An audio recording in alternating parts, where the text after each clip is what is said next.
Ես ասել եմ, որ մենք իրավունք չունենք թշնամի ունենալու։ Մենք պետք է բոլոր հետ լավ լինենք։ Մենք պետք է Ռուսաստանի թշնամանանք։ Ասել եմ, հիշում եք։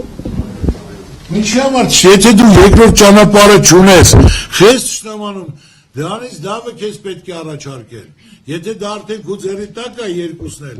նոր ընտրություն կանես, որի հետ դու աշխատես։ Բայց այսօր թշնամանալով սաղ փակվեց, ասենք թե ինչ է, ես ասեմ, որ պետք է լիարժեք քայլ կատարեն։ Եթե չէ, շատ ծանր է լինելու վիճակը։ Ծառուկյան ինչը ճիշտ չի ասեք։ Ասել եմ, ասածից պես օր-օրի ժամ-ժամ կատարում է։ Մարդիկ ասում են, մենք ուզում ենք հասկանանք, դուք մեկ ընկերն եք, թե մեր թշնամին եք, ձեր ցավը տանեմ, հարց չկա։ Ձեր մեր թշնամին եք, դուք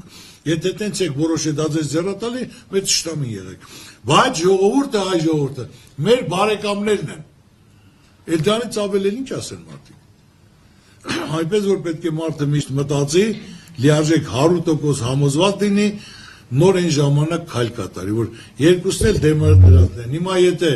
Ռուսաստանը փակում է, Եվրոպան բացել է ճանապարհը, որ գոնե ասենք թե սեսա չէ գնում ենք այնտեղ երկրորդ ճանապարհով։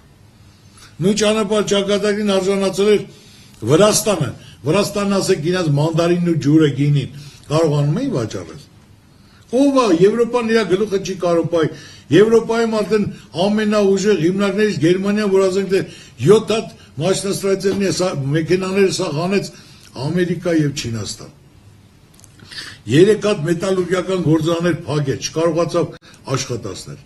Այնպես որ այսօր իրենք իրենց գլխի չարը չեն կարող դնել, ժողովուրդ ջան։